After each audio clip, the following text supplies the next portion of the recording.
여호와께서 모세에게 이르시되 아론에게 명령하기를 네 지팡이를 들어 땅에 티끌을 치라 하라. 그것이 애굽 온 땅에서 이가 되리라. 그들이 그대로 행할새 아론이 지팡이를 잡고 손을 들어 땅에 티끌을 치매 애굽 온 땅의 티끌이 다 이가 되어 사람과 가축에게 오르니 요술사들도 자기 요술로 그같이 행하여 이를 생기게 하려 하였으나 못하였고 이가 사람과 가축에게 생긴지라 요술사가 바로에게 말하되 이는 하나님의 권능이니이다 하였으나 바로의 마음이 완악하게 되어 그들의 말을 듣지 아니하였으니 여호와의 말씀과 같더라. 여호와께서 모세에게 이르시되 아침에 일찍 일어나 바로 앞에 서라. 그가 물이 있는 곳으로 나오리니 그에게 이르기를 여호와께서 이와 같이 말씀하시기를 내 백성을 보내라. 그러면 그들이 나를 섬길 것이니라. 내가 만일 내 백성을 보내지 아니하면 내가 너와 네 신하와 네 백성과 네 집들의 파리떼를 보내리니 애굽 사람의 집집에 파리떼가 가득할 것이며 그들이 사는 땅에도 그러하리라. 그날에 나는 내 백성이 거주하는 고센 땅을 구별하여 그곳에는 파리가 없게 하리니 이로 말미암아 이 땅에서 내가 여호와인 줄을 내가 알게 될 것이라. 내가 내 백성과 네 백성 사이를 구별하리니 내일 이 표징이 있으리라 하셨다 하라. 하시고 여호와께서 그와 같이 하시니 무수한 파리가 바로의 궁과 그의 신하의 집과 애굽 온 땅에 이르니 파리로 말미암아 그 땅이 황폐하였더라. 바로가 모세와 아론을 불러 이르되 너희는 가서 이 땅에서 너희 하나님께 제사를 드리라. 모세가 이르되 그리함은 부당하니이다. 우리가 우리 하나님 여호와께 제사를 드리는 것은 애굽 사람이 싫어하는 바인지 우리가 만일 애굽 사람의 목전에서 제사를 드리면 그들이 그것을 미워하여 우리를 돌로 치지 아니하리이까. 우리가 사흘길쯤 광야로 들어가서 우리 하나님 여호와께 제사를 드리되 우리에게 명령하시는 대로 하려 하나이다. 내가 너희를 보내리니 너희가 너희의 하나님 여호와께 광야에서 제사를 드릴 것이나 너무 멀리 가지는 말라. 그런즉 너희는 나를 위하여 간구하라. 내가 왕을 떠나가서 여호와께 간구하리니 내일이면 파리떼가 바로와 바로의 신하와 바로의 백성을 떠나려니와 바로는 이 백성을 보내어 여호와께 제사를 드리는 일에 다시 거짓을 행하지 마소서. 모세가 바로를 떠나 나와서 여호와께 간구하니 여호와께서 모세의 말대로 하시니 그 파리떼가 바로와 그의 신하와 그의 백성에게서 떠나니 하나도 남지 아니하였더라. 그러나 바로가 이때에도 그의 마음을 완강하게 하여 그 백성을 보내지 아니하였더라. 오늘 이 출애굽기 이제 8장 16절부터 이제 끝절까지의 말씀은 이제 하나님께서 애굽에 보내는 이제 세 번째 재앙과 또 네 번째 재앙, 모두 이제 10가지 재앙이 있었죠. 그 중에 셋째, 넷째 재앙에 대해서 말씀을 합니다. 자, 먼저 16절에 여호와께서 모세에게 이르시되 아론에게 명령하기를 내 지팡이를 들어 땅에 티끌을 치라 그럽니다. 땅에 티끌을 치라. 여러분, 여태까지 하나님께서 이제 애굽에 보냈던 이 재앙을 보면 제일 먼저 이제 물을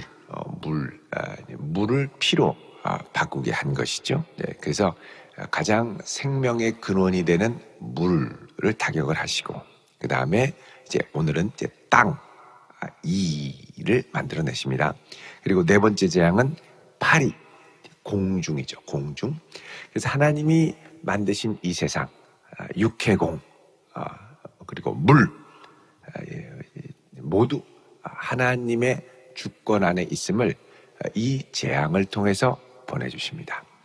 왜냐하면 이제 이 애굽 같은 경우도 이 땅에 살아가면서 필수적인 요소들, 보통 뭐 헬라 시대에는 지수화풍, 그래서 땅, 물, 불, 그리고 바람, 뭐 이런 4요소, 온 세상을 이루고 있는 기본적인 원소에 대한 고민들이 있었는데, 이제 애굽 같은 경우도 이 땅의 나일강, 생명의 젖줄인 나일강의 신, 그리고 이 땅의 신, 대지의 신, 또 공중을 장악하는 신, 그리고 가장 중요한 온 세상에 생명을 주는 태양신, 이렇게 해서 신들을 숭배했었습니다. 지금부터 이제 하나님께서는 너희들이 알고 믿던 그 신이 얼마나 부질없고 무력하고 너희들이 믿고자 하나 아무 힘도 발휘할 수 없는 무력한 존재인 것을 보여주십니다. 그래서 이제 출애굽기의 이 10가지 재앙은 단순한 재앙이 아니라 이들의 세계관과 이들이 믿고 있는 신을 격파하는 세계관의 전쟁이고 또 영적 전쟁이 되는 것이죠. 자, 그래서 오늘 세 번째 이제 땅에 티끌을 치는, 이게 이제 왜 하나님이 하필이면 여기 보면 티끌이 뭘로 변하냐면 이가 되거든요. 여러분 이를 어릴 때 좀 보셨습니까? 청결하게 잘하셔서 잘 못 보셨죠. 근데 어릴 때 초등학교에서 머리 검사 이런 거 하면 거기 이제 이가 가끔씩 톡톡 튀어나오는 친구들이 있었습니다. 그래서 이가 옛날에는 많이 있었죠. 이가 와서 뜯고 이 잡고 막 그러는데, 여러분 여기서 이 이가 왜 중요하냐면 16절에 보면 내 지팡이를 들어 땅에 티끌을 치라. 여기 이제 티끌이라는 말이 이제 아파르라고 하는데 땅의 먼지, 쉽게 말하면 땅의 먼지라는 건 이 땅에, 여러분 그 애굽은 건조한 지역이기 때문에 흙이 이제 물기가 없으면 흙먼지가 돼서 날아가죠. 그러니까는 이 흙이 뭐냐면 사람을 하나님이 뭘로 만드셨습니까? 흙으로 만드셨죠. 먼지에서 티끌에서 만드신 거죠. 그래서 우리 인생은 흙과 같으니 티끌로 돌아가라 그러죠. 근데 그 티끌, 창조의 재료인 그 티끌로 하나님이 뭘 만드셨느냐? 이를 만드셨습니다. 창조의 재료로 생명을 만들어내시는 분은 하나님밖에 없다는 것이죠. 그래서 여태까지 이 애굽의 술사들, 뭐 속임수로 했을 수도 있고 정말 신기가 있어서 악령의 힘으로 이런 이적들을 물을 피로 바꾸게 하고 개구리 이적을 흉내내고 할 수 있지만 이 부분부터는 절대 흉내를 못 냅니다. 이거는 하나님의 권능에 속한 것이기 때문에. 그래서 17절에 땅에 티끌을 치자 애굽 온 땅의 티끌이 다 이가 되어 사람과 가축에게 올랐다. 여러분 이거는 감당할 수 없는 수준입니다. 이가 득실득실한 거죠. 자, 18절에 요술사들도 자기 요술로 그같이 행하여 일을 생기게 하려 하였으나 못했다고 그러죠. 그러니까 이제 여기부터는 요술사가 할 수 없는 부분입니다. 여기서부터 나오는 본격적인 재앙은 누구도 따라할 수 없는, 그러니까 이것은 하나님의 권능 외에는 절대 할 수 없는 기적으로 분류가 됩니다. 그래서 이제 여기서부터 세 번째 재앙부터는 이제 요술사가 아무 힘도 발휘하지 못하고 네 번째 재앙부터는 요술사가 전면에서 사라집니다. 바로 옆에서 바로의 이 신념을 강화시켜주는 이 요술사의 역할은 이제 끝나게 되는 것이죠. 자, 요술사가 바로에게 뭐라고 고백을 하느냐? 19절에 이는 하나님의 권능입니다. 얘기를 합니다. 이게 이제 히브리어로 보면 에츠바입니다. 그래서 하나님의 손가락입니다. 이런 뜻입니다. 하나님의 손가락. 여러분 하나님께서 출애굽기 7장 5절에 보면 뭐라고 말씀을 하시냐면 이제부터 내가 내 손을 애굽 위에 펴서 이스라엘에게서 인도하여 내겠다. 여기서 손은 야드인데 손 중에 가장 일부 손가락이죠. 손가락. 하나님의 손을 펴서 인도하시는데 이제 요건 그 중에 하나님의 손가락이라는 겁니다. 여러분 재미있는 것은 이 손가락의 표현이 예수님께서도 그대로 사용하시죠. 내가 하나님의 손가락을 힘입어 귀신을 쫓아내는 것이면 하나님의 나라가 임한 것이다. 그래서 하나님의 손가락, 능력의 손가락을 말하는 겁니다. 손가락 하나로도 이 세상을 좌지우지하시는 분이죠. 자, 그래서 요술사가 이게 하나님의 손가락이 나타난 겁니다. 그러자 바로가 이걸 듣고 오유 주여, 오메오메 주여, 회개합니다. 이래야 되는데 바로의 반응이 어떻게 되느냐? 19절에 바로의 마음이 완악하게 되어 그들의 말을 듣지 아니하였으니, 이제 요술사의 말을 듣지 않습니다. 여호와의 말씀과 같더라. 하나님 뭐라고 그러셨습니까? 바로가 여러 번 말해도 완악하게 돼서 너희들 말을 듣지 않을 거다. 하나님께서 이렇게 말씀을 하신 적이 있죠. 그래서 이 바로가 이 말씀을 듣고 이제 어떻게 하냐면 스스로 완악하게 됐습니다. 여러분 7장 13절에 보면 바로의 마음이 완악해서 모세와 아론의 말을 듣지 않고, 14절에 여호와께서 모세에게 바로의 마음이 완강하여 보내기를 거절하는구나 이렇게 얘기하죠. 바로의 마음은 19절에도 완악하게 되고, 또 32절에도 보면 바로가 이때에도 그의 마음을 완강하게 한다. 지금 바로가 아주 강팍한 심령입니다. 아무리 하나님이 기적을 보내라고 해도 마음을 꽉 잡고 안 하는 거죠. 사실 이때 마음을 열고 회개하면 얼마나 좋겠습니까? 사람이 이게 여러분, 지금은 바로가 자기 스스로의 의지로 마음을 풀고 닫을 수 있습니다. 근데 이게 습관이 돼서 강팍한 게 계속되면 나중에는 자기 스스로의 힘으로 풀 수가 없습니다. 나중에 끝에 가면 어떻게 되냐면 하나님이 바로의 마음을 강팍하게 하시니라 이렇게 돼 있죠. 이거 뭐냐면 이제 바로가 스스로 강팍하게 하는 걸 하나님이 이렇게 놔두시는 거예요. 풀리지 않도록 그냥 놔두시는 거예요. 은혜를 주셔야 풀리는데 그 다음에 은혜를 걷어가시는 거죠. 은혜를 걷어가면 내가 풀리고 싶어도 풀리지가 않습니다. 그게 진짜 무서운 거죠. 하나님이 은혜를 주셔야 돌아올 수 있는데 은혜 자체를 걷어가시면 내가 아무리 풀고 싶어도 풀리지가 않습니다. 그래서 우리가 전도하고 복음을 증거할 때 그 영혼들의 마음에 하나님이 은혜 주시기를 기도해야 됩니다. 마음이 풀려야 되거든요. 자, 이 말씀과 같이 바로가 완악하게 됐다고 그럽니다. 자, 그러자 하나님이 20절에 모세한테 또 다시 얘기합니다. 아침에 일찍 일어나 바로 앞에 서라. 그가 물 있는 곳으로 나올 텐데 그에게 이르기를 여호와께서 말씀하시기를 내 백성을 보내라. 그러면 그들이 나를 섬길 것이니라 그러죠. 자, 지금 하나님이 바로에게 계속 말씀하시는 건 뭐냐? 이 백성은 너를 섬기는 백성이 아니라 나를 섬기는 나의 백성이라는 겁니다. 나를 섬기는 나의 백성. 내가 만일 내 백성을 보내지 않으면 내가 너와 내 신하와 내 백성과 내 집들에 파리떼를 보낼 건데 애굽 사람의 집집에 파리떼가 가득하고 그들이 사는 땅에도 그렇게 할 것이다. 얼마나 섬뜩한 말입니까? 이 파리는 애굽이 단순히 우리가 아는 이 파리만이 아니라 날벌레들 전체를 통칭해서 말할 때가 많이 있습니다. 그러니까 쉽게 말하면 날벌레 때 이게 막 수없이 맹맹거리고 몰아닥치면 얼마나 정신이 없는지요. 여름 같은 때 강가에 가서 자동차 불을 딱 켜고 있으면 사방에서 날벌레들이 그 불로 막 덤벼들죠. 얼마나 많은지 모릅니다. 자, 이런 것처럼 수많은 날파리떼들이 들어와서 너희들, 이 앞에 사실은 이제 술사들은 아무 힘을 쓸 수 없고, 자, 22절에 그날에 나는 내 백성이 거주하는 고센 땅을 구별하여 그곳에는 파리가 없게 할 텐데 이로 말미암아 이 땅에서 내가 여호와인 줄 내가 알게 될 것이다. 자, 이제부터 하나님이 그의 백성은 지키고 보호하시면서 구별하겠다라고 말씀하십니다. 자, 그랬더니 정말 헤아릴 수 없는 수많은 파리들이 몰려들어서 애굽 궁에 부엌에 침실에 난리가 나니 사람들이 완전히 피폐해진 것이죠. 여러분, 이 세상이 그렇게 대단하고 강성한 것 같지만 하나님이 한번 조금 탁 건드리시면 아무것도 아니게 무너집니다.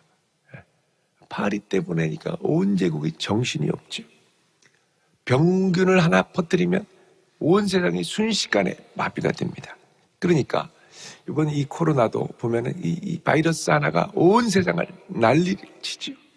그러니까 하나님이 이 세상을 이렇게 그냥 걷어가실 것 같으면 어느 순간에라도 걷어가실 수 있으면 우리가 알 수 있죠. 사실 하나님이 이렇게 두시는 건 그의 백성들, 하나님을 아버지로 모시는 예수 그리스도를 생명의 주로 고백하는 백성들이 하나라도 더 많아질 때까지 사실은 인내하며 이 세상의 죄악을 이렇게 인내하며 기다리고 계신 겁니다. 이렇게 돌아오기를 원하시는 거죠. 우리가 사실 복음을 좀 다급하게 전할 이유가 여기 있습니다. 하나님이 버텨주고 계신 거죠. 자, 이 바로가 25절에 마침내 모세와 아론을 부릅니다. 이르되 너희는 가서 이 땅에서 너희 하나님께 제사를 드리라. 자, 드디어 바로가 네 번째 재앙 만에 두 손을 듭니다. 제사 드려라. 근데 이제 문제는 뭐냐? 이 땅에서 사흘 길을 가야 된다 그러는데 안 되고 이 땅에서, 다른 말로 하면 내 통치 아래, 내 통제 아래 두고 싶다는 거죠. 자, 이게 이제 타협입니다. 여러분, 이 세상의 제국은 우리로 하여금 하나님을 섬기려고 할 때 자꾸 타협시키려고 그러죠. 그때 모세가 어휴 이 강박한 바로가 웬일이냐 아멘하고 덥석 물면 안 됩니다. 거기는 나 항상 이런 게 숨겨져 있죠. 이 땅에서 제사 드렸으니까 이제 빨리 일해 이렇게 될 수 있거든요. 그러니까 이렇게 얘기를 하는 거예요.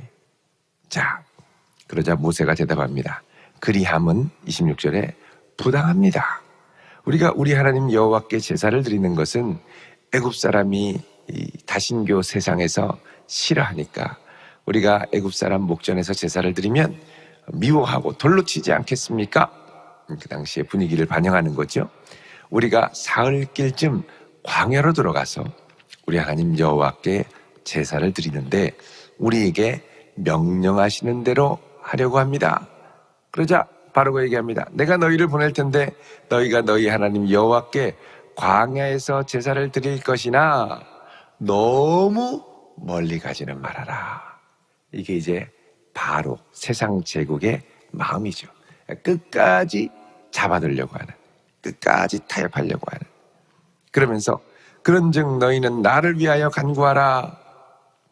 허락은 하는데 나를 위하여 빨리 파리떼 줘.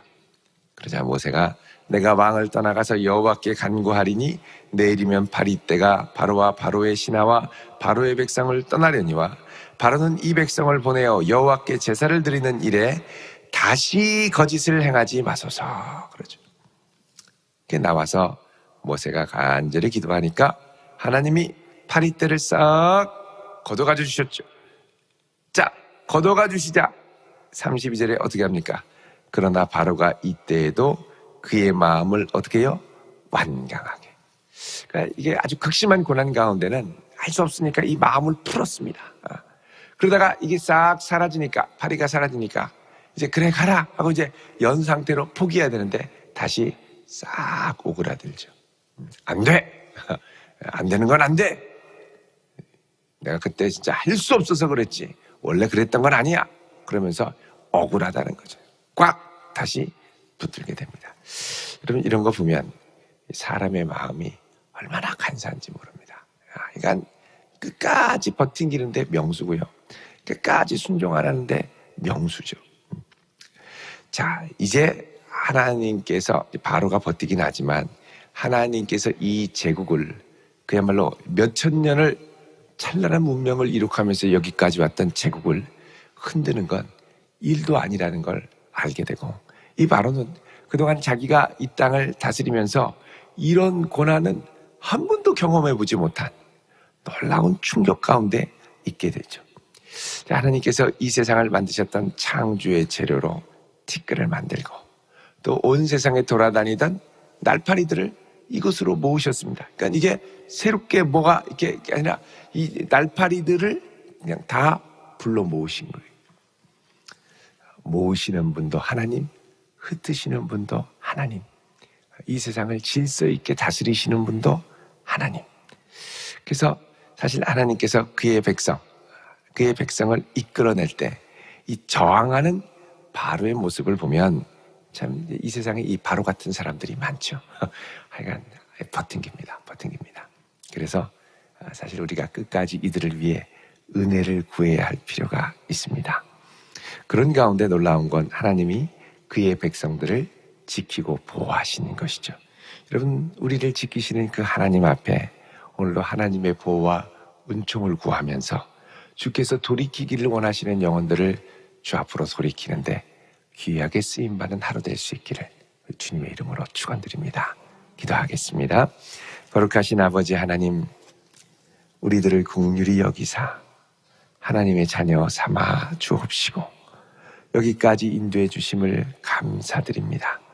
주님, 우리를 보호하시고 하나님의 영광을 드러내기를 기뻐하시는 주께서 오늘 한날도 우리의 걸음 가운데 동행하여 주셔서 완강하고 강팍한 백성들에게 주의 복음을 담대히 입을 열어 전파할 수 있는 그런 백성 되게 하옵소서. 참으로 어지러운 시대입니다. 이 시대를 분별하며 하나님을 기쁘시게 하는 백성 삼아 주시옵소서. 예수님의 이름으로 기도드리옵나이다. 아멘.